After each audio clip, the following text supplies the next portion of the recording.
Positive.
Yes, what time it is. And who needs a link?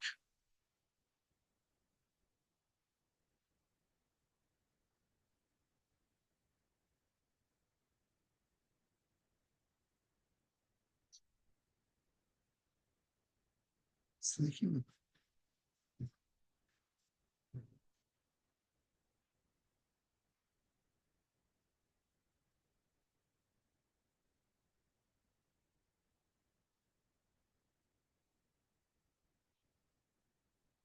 Hey, Peyton. Glad you join us. Yeah, can you believe it? Yeah. 2 of 8. I'm getting there. Well, still plenty of time. Oh yeah, absolutely. Yeah, I'm actually joining from Portland, Maine today. Wow. How's the Uh, weather? like a big world traveler. It's perfect outside. It's so nice.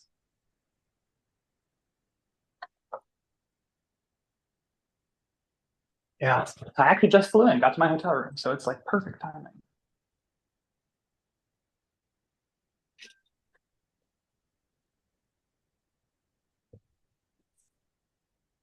You got fall color up there yet? Dude, it's gorgeous up here. Yes, they have. I guess in the New England area, there's this concept of leaf peepers. It's like people travel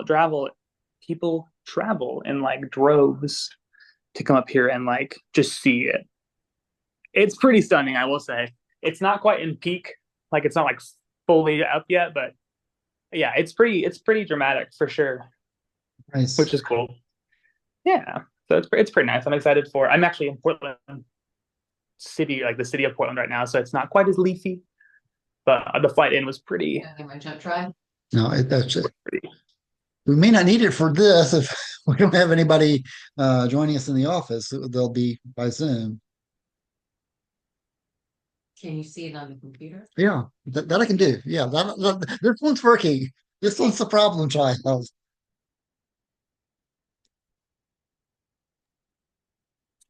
I don't know what I'm doing wrong. I look like I'm part of the team.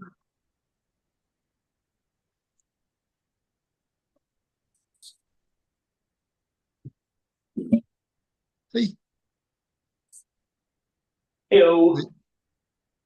I say it should be getting dark outside now.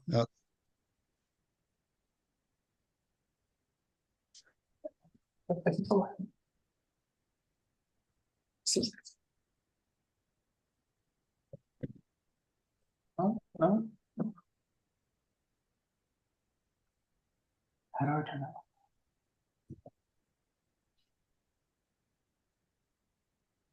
Oh,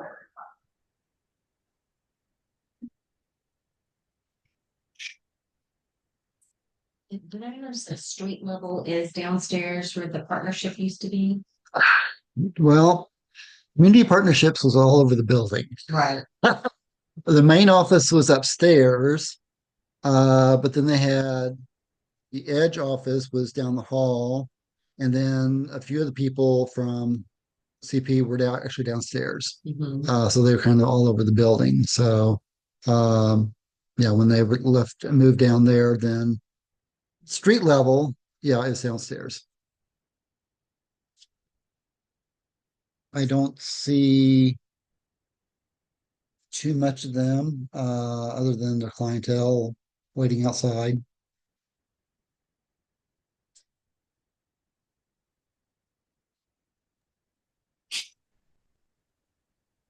Do I get bonus points for being so early?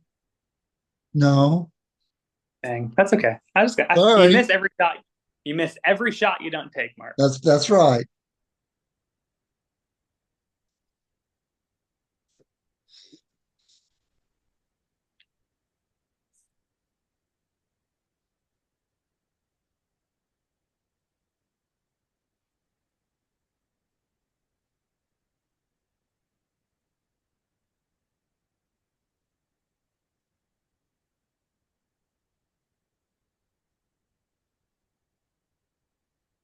Dialogue boxes. Hey, what? So here, try going up to file and see if it'll let you.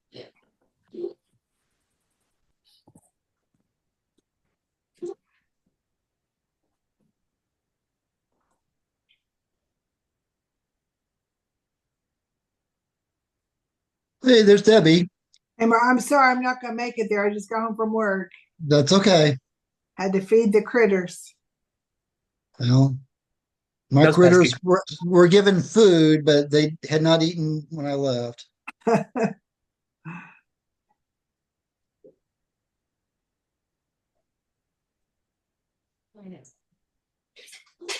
He doesn't like it. Okay. Well, actually, Debbie was one of the ones that was was supposed to be here in the office, but we may not need the projector then. Okay.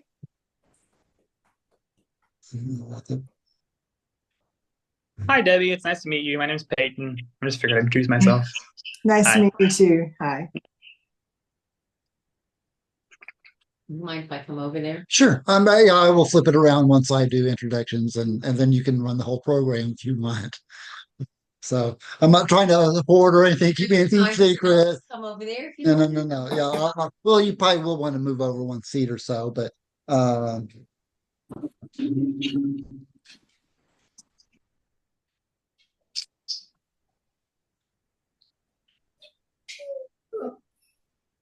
hi, Bridget. Hi.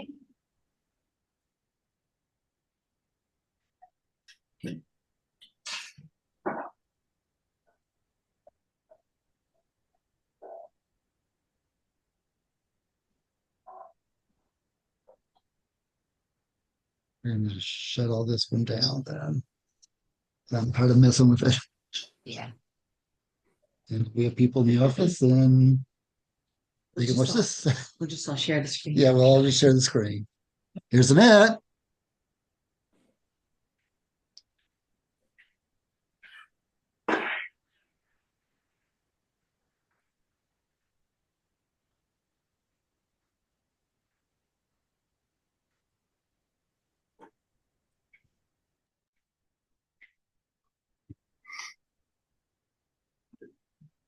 Dr. Ken's in the house.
Lenore.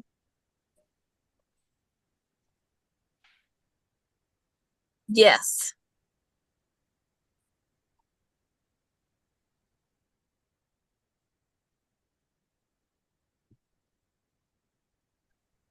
And I've got an agrib.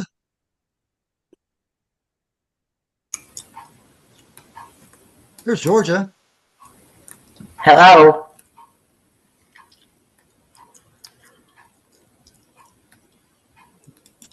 Angela Obendorfer's here. Okay, I thought that might be That's me. Chris is here. It's like romper room. It's like romper room. Romper bumper thumper boo. Tam's here.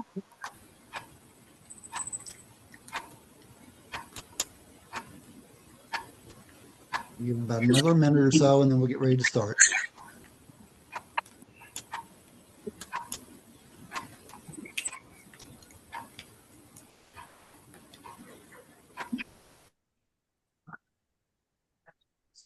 I'm sorry. Let's wait another minute. Now, once I flip it around to you, then we'll shut it up. Cause I know as far as CTA folks, they've got a key to the building if they need in, and we'll just make sure that they're the only people that get in.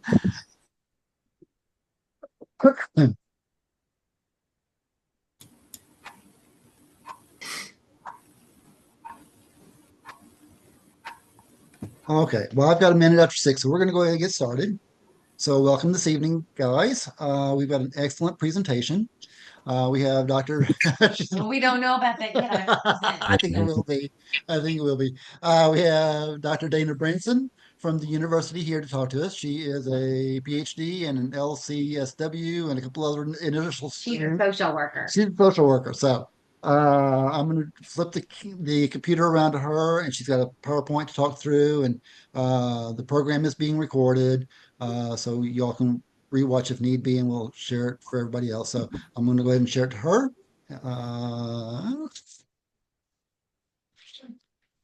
Okay, hello. All right, now what are you all seeing on your screens right now? You. Me. Okay, so let's figure out how. Here we go. Share. Do share screen, and then the Which one? should be this one, All right. and then click share. Alrighty, is that better? Can you all see the Yes. PowerPoint now? Yes. Okay. All right. So, well, hello, y'all. My name is Dana Branson. I'll go and go to my next slide here. Well, maybe I'll go to my next slide. Let's see. Yeah, well, no, hold on. There I am. Okay. So, my name is Dana Branson, and I teach social work at Southeast Missouri State University. This is my 8th year. Before that, I was a practicing clinical social worker at Family Counseling Center for 19 years, and then I did some other work out in the Chicago area and stuff like that. But I love teaching. It's the best job I've ever had in my whole entire life. So these, if you can decipher these pictures, it'll tell you a little bit about me. So does anybody have any questions about any of those pictures? You're Irish. I'm not Irish. I'm not Irish, but Irish flag? that is the Irish flag. I got to spend a summer in Ireland on a research project. I lived with a group of homeless boys in a homeless hostel in Dublin, Ireland. So that's why that is. So I'm always curious, does anybody know what the photo is, that bottom photo of those kids dancing in the street? Does anybody know what that's from? No one? Ferris Bueller. Not Ferris Bueller, but that is a great guess. It's actually the musical Fame. And I mean it's the raw one, the one that came out in the 70s, not that yeah, not that god awful remix that came out like in I don't know, it was like 2010 or something. But that's my favorite musical. It's very much a social worker musical. All right. So, no. Well, that's okay. It'll be all right. That's supposed to move. You're supposed to see Betty Davis go, fasten your seatbelts, but that's okay. It's not going to move, but that's all right. So, so just a quick disclaimer, we're going to be talking about some things, and honesty always goes a lot better, right? So, a lot of things that we're going to be asking ourselves are things that we all struggle with. So please don't be like, I'm not going to say anything. They're going to think I'm a terrible, horrible person. That's not the way these things work. All right, so here we go. Everybody's going to have to weigh in on this. Are you a cake or pie person? And you cannot say both. You might enjoy both, but you're going to have to pick one. How many people, can you guys give me a little reaction? How many people are like, cake is your thing? What flavor? Well, you just cake or pie? Me. Huh? Cake. Cake? Cake. Cake, okay. Do we have Hi, any pie people in the room? me, Debbie. Hi. Hi. Pie, okay. Sounds like we're kind of half and half here. All right, I am wholly, completely, totally in the cake camp myself. I mean, I don't even know what pie is. Pie is not a dessert, it's warm fruit. I don't get crust. Um, and I don't really care for pie. Now, lemon meringue pie, I can go all day with that, but like fruited pie, no thank you. Pumpkin pie is okay, but but I come from a pie loving family and I married into a pie loving family. So rarely do I get the cake. Um, but did anybody have trouble admitting, oh, I'll go with pie or I'll go with cake? That's a pretty easy one, right? Well, that is an explicit bias, right? So when we work with our social work students, we talk a lot about bias because you have to understand who you are as a social worker and who you are as a person to be a good social worker and an effective social worker. So we're all the time talking about biases, and our students are all the time saying, oh, I don't have any biases. I'm non-judgmental. Not possible. We all have them. So whether or not you're a cake or pie person, that's a pretty easy one. That's that explicit bias. And there's your definition. It is a conscious, intentional, and measured by self-report. Um, and it's, you know what, I'm gonna do something real quick so I can see the screen here. There we go. Okay. The negative beliefs, judgments, and stereotypes to which an individual has conscious access to are all parts of an explicit bias. So, does anybody have an explicit bias that you know of that you know is not nice, not right, that you are willing to share? You probably should not be talking politics tonight. Nobody's going to be brave. You're going to make me share mine. Okay, here it goes. Now, listen, I know this is not true, but I'm just going to tell you because we're all being honest here. And I hope I don't offend anybody. I think French people stink. I do. When I'm watching a movie and there's some Frenchy person in the movie, I'm like, oh, they smell. Now, why do you think it is that I think French people smell badly?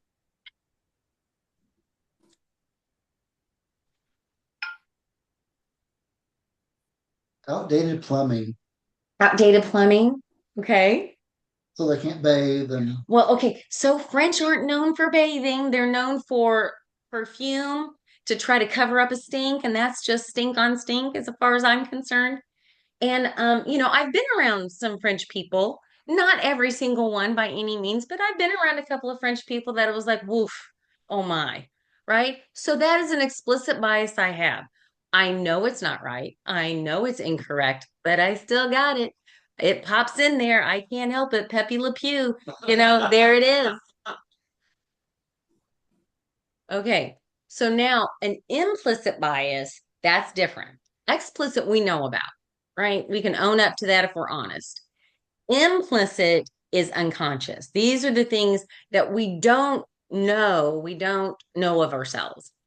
So this definition is unsupported assumptions, stereotypes, and or judgments about people or groups that are unknowingly assigned based on a variety of factors shaped by survival instincts that cause humans to associate with people they deem safe because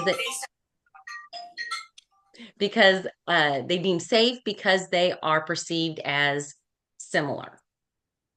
Now, we also all have these. So when you look at that definition, you can see there's a number of highlighted words. So we're gonna break this down real quick. So, okay, oh no, we're talking. I keep seeing this Mark is talking. That's us. We're talking. Yes, we are. Okay. So unsupported assumptions, stereotypes, or judgments, a lot of those come from personal experiences or the way that we have been socialized. A lot of us are brought up with certain values that oftentimes, as we get older, we might start to question. That's one of the many reasons that adolescents and parents oftentimes will kind of knock heads is around personal experiences and socialization that's starting to change. Unknowingly means that it is not on purpose. It's unconscious. These are not things that you can control. And there's so many factors that go into why we have the implicit bias that we do. It's also a survival instinct. So this is we stereotyping and bias gets a really bad rap, but there's actually very much a survival instinct that goes to it. So if you're walking down the street one night and it's dark and you're by yourself and maybe it's not the best side of town and you see a group of people over to the left and they look like they're up to no good and there your spidey sense is up and you're like, I think maybe I just need to go back the way I came. It's a little bit longer of a route, but it's going to be safer. I just think I need to avoid that group over there. Have you just engaged in an implicit bias and have you just stereotyped? The answer is yes, you have. Now, should you be like, you should not be like that? You know what? I'm going to go. That might be a group of actors who are rehearsing a play and they're out having a break, having a cigarette break. I'm going to go over and see if I can make new friends. Right? So some of that implicit bias that we have is just strictly survival. It's part of what we do to keep us safe. And it's part of being humans. And remember, as humans, we are just part of the animal kingdom. And just like other animals, we are wired for survival. So there are things that are just going to happen. And some of these explicit bias are born out of what makes us feel safe. And we tend to go with safety that are things that are similar and look familiar to us. So when we walk into a big room, they're just going to be, and we scan the room. We're like, okay, where am I going to go? Where am I going to go sit? Who am I going to go talk to? Where am I going to hang out? Our implicit bias is working and it's telling us for whatever reason, those people over there, that's where you need to head. So again, it's a safety issue. So why do I have a picture of Santa there with two squalling babies on his lap?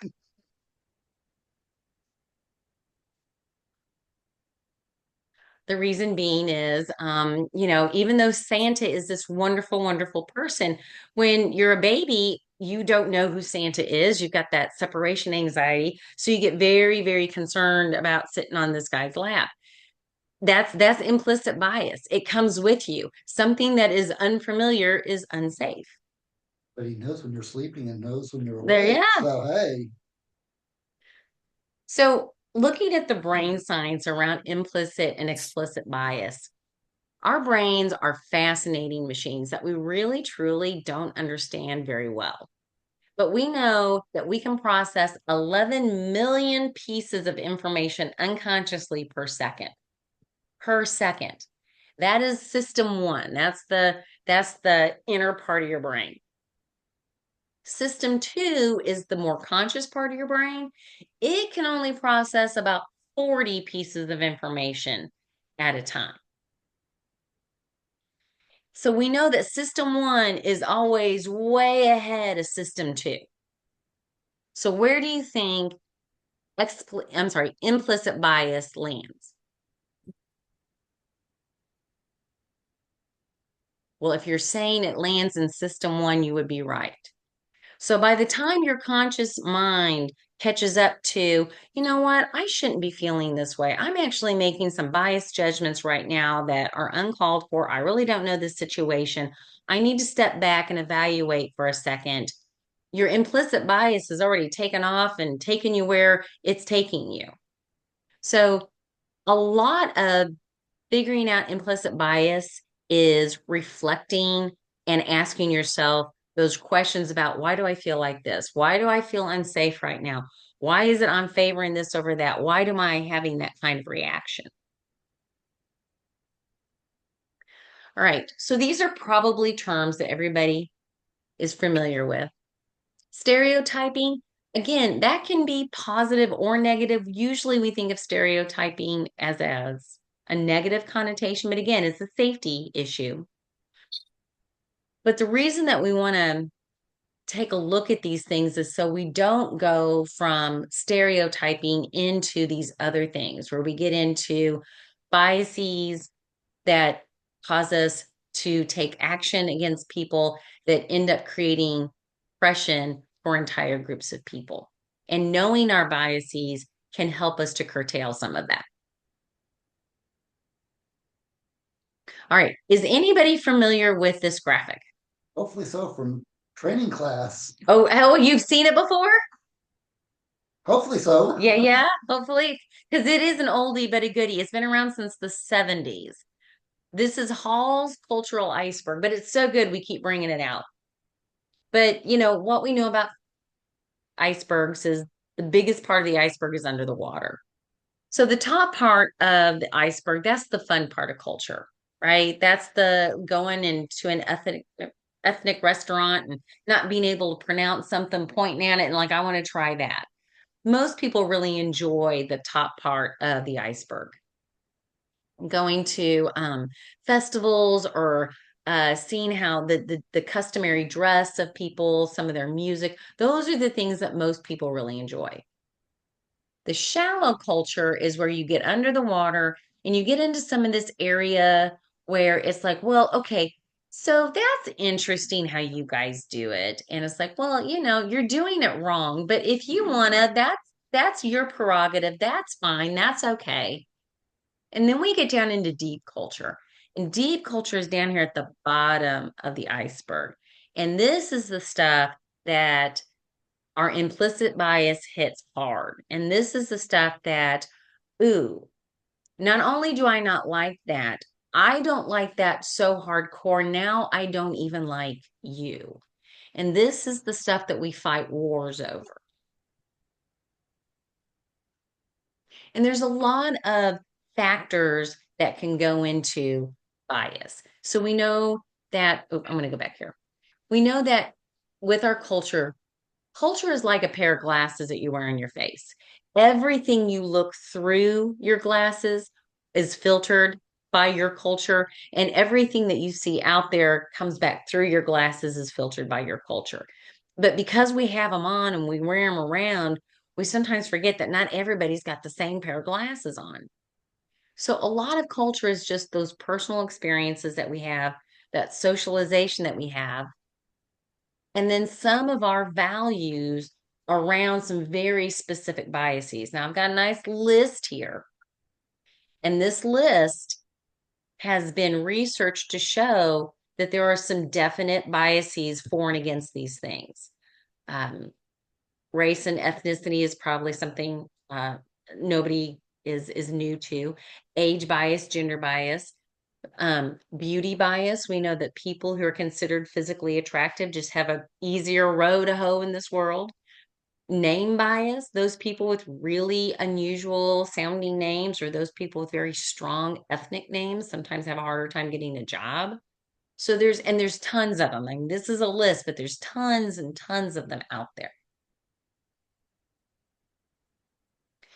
So cultural competence, which is kind of the title of tonight's presentation. This is your definition. The ability to communicate and interact with people from different cultures, using positive attitudes, behaviors, and policies. And we know that cultural competence is on a continuum. And this is not a bad thing. We should all strive for cultural competence. And when I first got into social work, this was really a big move. We haven't always been so culturally savvy. And we used to use this continuum. And so much so that I remember in school, in some training programs when I first got into social work, we would have to evaluate ourselves to determine where we were on the cultural competence continuum. Were you down here on where you're really, really destructive, or were you up there with proficiency? But we've moved away from this model. Does anybody know why?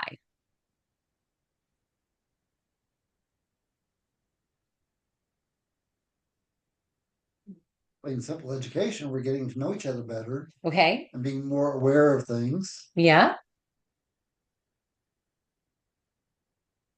All right. I guess we're doing all the talking tonight. So the reason we've moved away from, not that this model is bad, but we see it as incomplete. And one of the reasons that we have moved away from this continuum is because if you land at cultural proficient, it's kind of like saying, see, I'm good. I'm done. I'm proficient. I've figured it out. I've learned it all and I'm done. And one of the things that we know about culture is you can never be done. You're never, ever. There's never going to be a time when you're going to be able to plant your flag in the mountain of culture and be like, I have conquered it, because it's constantly changing and no two people are ever going to be the same. So instead of cultural competence, what we really like to focus on is cultural humility. And here's your little graphic here. Cultural humility is all about the approach to something that we don't understand or something we think we understand, but if we don't watch it, we can really demonstrate how much we don't understand it.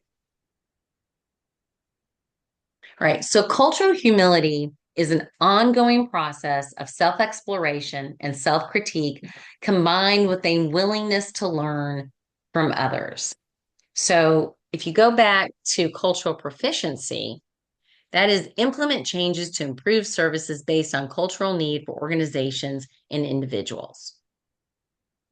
This one just sounds better because it sounds like not only are we trying, we have to admit that we're never the expert. We're working at it just like everybody else in the world is working on it.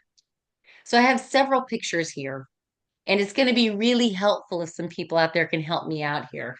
But what do you all call this insect here?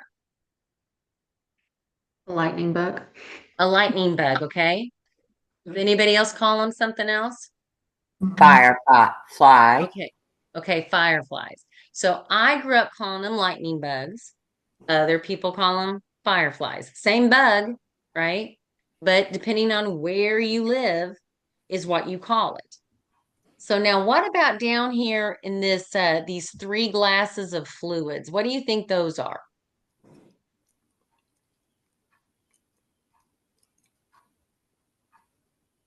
Orange juice, cola, and what? So they're different kinds of what I call soda. Oh, okay. All right. Does everybody call that soda? Yes. So what do you call it? Well, depending on where you're from, some will call it pop. Yeah, some people call it pop. Some will just call it Coke. Okay. A lot of people just say flavors are Coke. there you go. Everything is a Coke. Anybody else? What did somebody say? Some people call it soda pop, right? So depending on where you live, depends on what you call it. Oh, we have people in the chat. Okay, let's see. Maybe somebody put something in the chat. Let's see. Just soda. Okay. Okay. So now what about this mason jar glass? What's in there, y'all? Iced tea. Okay, it's Sweet iced tea. tea. Sweet Okay, tea. Sweet. Is it plain or is it sweet? Sweet. So the farther south you travel, the sweeter the tea gets. And sometimes they don't even give you the option for plain tea. It just comes sweet, whether you want it sweet or not. Now, is anybody here like you love you some sweet tea? Yes. Yep. Okay.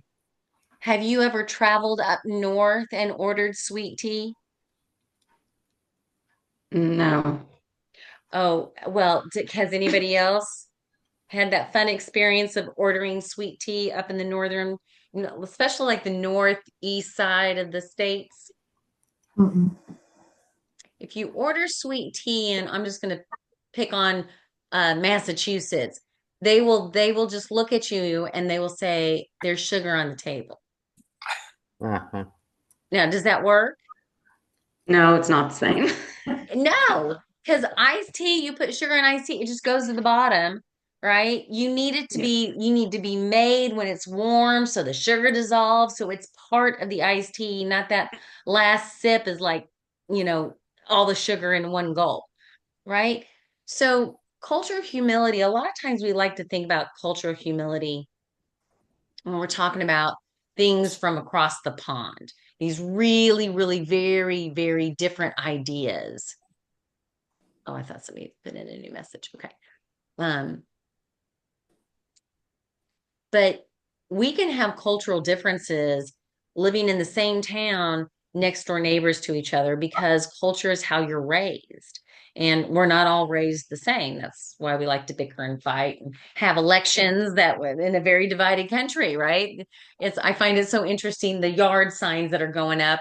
We'll have one yard says vote yes, and another yard says vote no, right? All right. So down here, has anybody like what is up with the cookies? Does anybody want to know my cookie story? Well, you're gonna hear it anyway. So, all right. So I have had the pleasure of going on a mission trip to Belarus twice.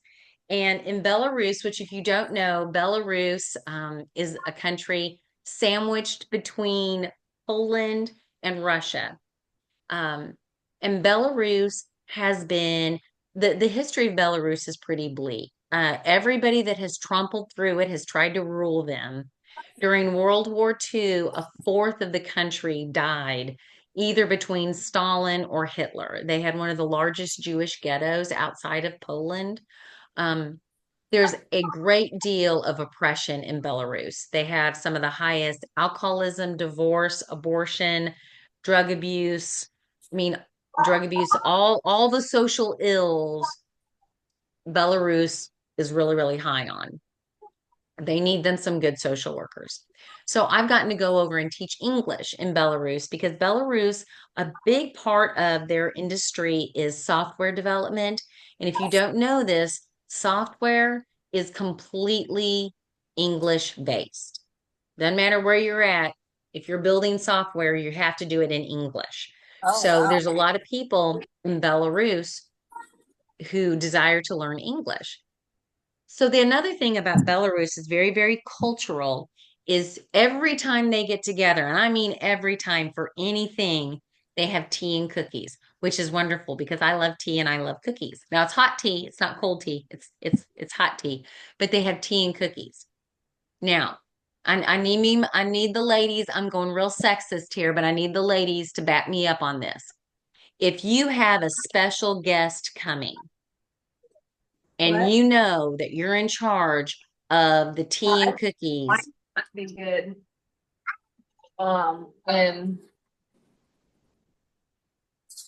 And Okay, so if you're in charge of the tea and cookies and it's your turn to bring them, are you gonna home make those cookies or are you gonna go to the store and buy you some store-bought cookies and bring for tea and cookies?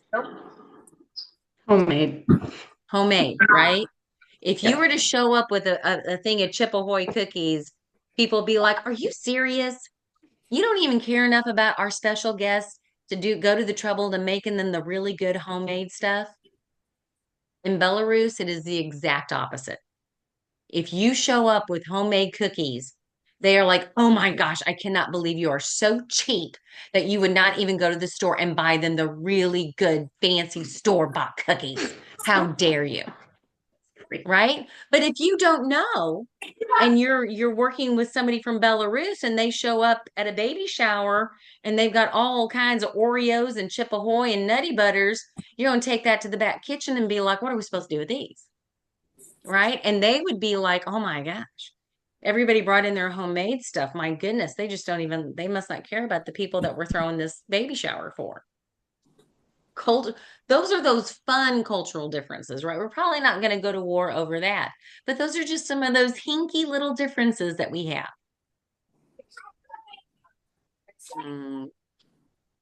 Oh, yep. Okay. So I hope you all like my graphic. I worked really hard on that. All right. So you all are on this video call because you're CASA workers and you're wanting to do your training. And I looked up the mission of CASA, and it said that CASA workers, their slogan is to change a child's story through advocacy, to give children an opportunity to thrive, to give them a sense of belonging, to give them a sense of safety and a loving home. And the first rule in social work is to do no harm. And sometimes if we're not careful, we can think that we're really helping somebody out, but actually we're making things worse. And sometimes that comes from not recognizing that we all have implicit bias. We all have these values that are central to us, but they may not be central to the people that we're working with. So unrecognized implicit bias can negatively affect our ability to provide services to children and to their families, because it's not, at the end of the day, it's not about us, right? It's about the people that we're working for and working with. Now, this isn't just us, right? This is, I think, hold on, let me do something real quick. Well, maybe. Yeah, never mind. Can y'all still see me and hear me? Yes. Yes. All right, thank you. All right, I tried to push something, but it went away. So we're just going on faith now. All right. So here's a little bit of research. It's not just social workers, it's not just CASA workers. This is something that everybody struggles with. So 4% of men are 6 foot tall, 6'2" or taller, but 33% of CEOs are 6'2" or taller. So there is just, for whatever reason, there is just this connection between, if he's really, really tall, he must be a natural leader. Where that comes from, I don't know, but a lot of us buy into it, apparently. Research has shown that cancer patients of color are less likely to receive medications from doctors because doctors think they're faking it or exaggerating their pain. And we've already talked about how attractive people are more likely to get hired. Sports referees are more likely to show bias towards athletes of a similar race, gender, or height. Radiology resident selection, if you're more likely to pick people that look like you and sound like you. And then healthcare providers are more likely to give better services to premature babies that are similar to them than babies that are not. So it's not like we're the only people that need to know about this stuff. Implicit bias is important for everybody. So in order to deal with implicit bias, one of the things that we have to do is that we have to admit that we have it. And we have to admit that we all have it. Even though we can try really, really hard to curtail it and to rein it in and to make sure it's not calling the shots, but we all have it. And again, it goes back to that. We're just human, and it's just part of the survival side of being human. The other thing that we can do is we can be dedicated to that cultural humility, asking people about their values, what they think about things, honoring their differences when we can. I know we can't just abandonedly support other people's values, but when we can, we're called to do that. We're called to honor people's self-determination and their worth as a person. So, you guys coming to these trainings and being that lifelong learner. The other thing is checking yourself and your assumptions. When those things start to bubble up, start asking some important questions. Number 4 says to be proactive and to seek out experiences to be around people who are different than you. Because down here under the little graphic here, it says implicit bias is reduced when people interact with people from different backgrounds. It's really hard to go to war with someone that you know, someone that you might have, maybe you don't understand them, but maybe you have a little bit of an inkling of where they're coming from and why certain things are happening. It's also really important to challenge the polarization that we see in media. So, do you think media is a good conduit of cultural humility and it helps to decrease stereotypes? It could be, It could be, but not always. but not always. We know that in TV shows, we have to have certain people have to, in order for all of us to follow a sitcom, and sitcoms are usually 30 minutes, but really, once you take out the introduction, the ending, and commercials, you're down to about 22 minutes. So, in order to get a comedy told and everybody be on the same page in 22 minutes, we have to have people who fall into certain stereotypical roles so we can all follow the storyline. So, media actually does not do us justice. It does not help to decrease stereotypes. It actually um, teaches them and socializes them into us. So those are things that we have to challenge. So I have 2 children. They're 24 and 22 now, so they're not at home anymore. But I was a total buzzkill to watch TV with because I was constantly challenging what we would see on TV. But it's important to do that in your own mind, to know that this is what we're being presented with. It's also important to remember that most of that the United States is the biggest media conglomerate in the world. We pipe our media to the rest of the world. So those stereotypes that we're seeing in those sitcoms, those are being piped to everybody else in the world as well. So it's important to challenge that. And then 5 is to embrace safe spaces and opportunities to be uncomfortable. And to talk through some of these ideas and values and thinking that we might have going on in a place where other people can admit that they too have bias, they too have stereotypes, they too engage in some of this. All right. So here's we're almost done, y'all. Look at this. So here's some things to ponder. So when you're working with clients and you see something and you automatically have that knee jerk, like, ooh, no, reaction, like, or you just that spidey senses tingling. These are some things to maybe ask yourself. What am I assuming about my client's situation? And is that assumption correct? Because not all assumptions are. Where do my assumptions come from?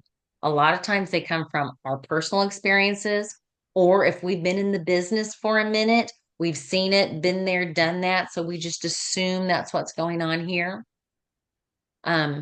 Am I making judgments about my client's actions, attitudes, or beliefs, or are they my actions, attitudes, and beliefs that's interfering?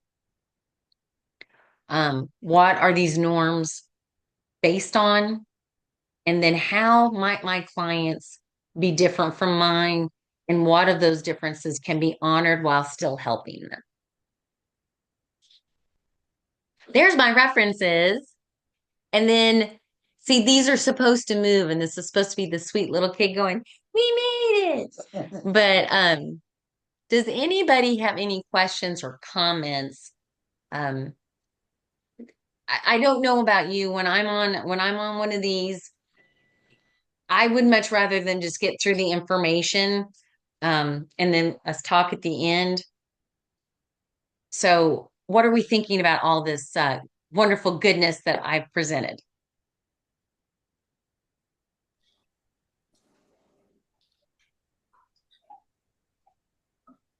Well, I work in healthcare and we have all kinds of different, patients that we encounter. It is really hard not to make assumptions. And I've also seen a little bit of that with some of the Casa families too. Just from Mhm. past history, I have to be careful and realize that, there's other parts to the story, and I just need to wait and see how things unfold. And everybody's been through something, and I try to remember that every day, that everybody's life Mhm. is not easy like mine, and they've just had lots of challenges, and so their behaviors are sometimes consequences of that. So we just have to stop and remember that, or I do. Yeah. No, we all do. We all do. Because again, we all struggle with this. Nobody gets a pass on biases. Anybody else have a comment? Something you're burning to share? Oh, we have a chat. Okay, let's see what the chat says. Okay, they must be down here. Okay. It all makes sense, and oftentimes I don't think people, including myself, realize they are jumping to conclusions and judging. Yeah, right. So I'm guessing that people who volunteer to be CASA workers probably have a lot of things in common. One of those things is probably that you're just naturally non-judgmental, as non-judgmental as a person can be.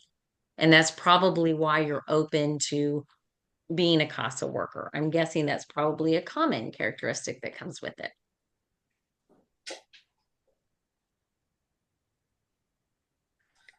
Any other comments? Burning things you've got to get off your chest.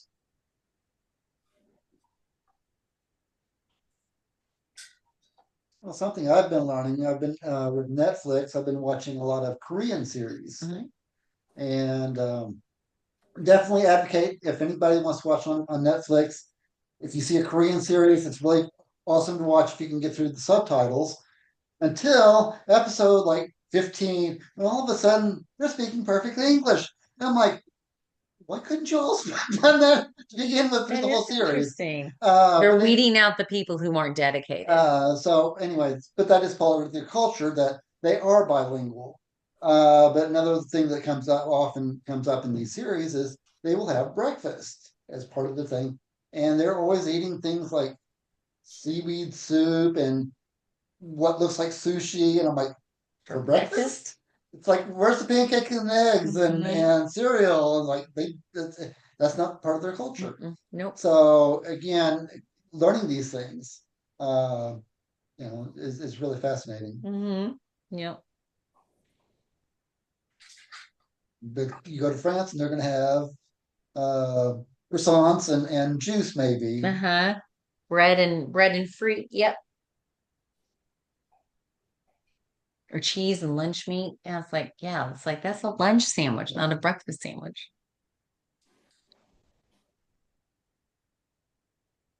All right. Well, that's the end of my presentation. I don't know. Do you all need to have a meeting now? Oh, I'm basically just kind of a wrap up. Okay. So Okay. we sure if anybody else has any more questions. Oh, but Or thanks so comments. much. It was really interesting. Well, thank you. You're welcome. All right. I will. Thank you. You're welcome, Peyton. I will hand this back to Mr. Mark. Okay, so we'll do a stop share.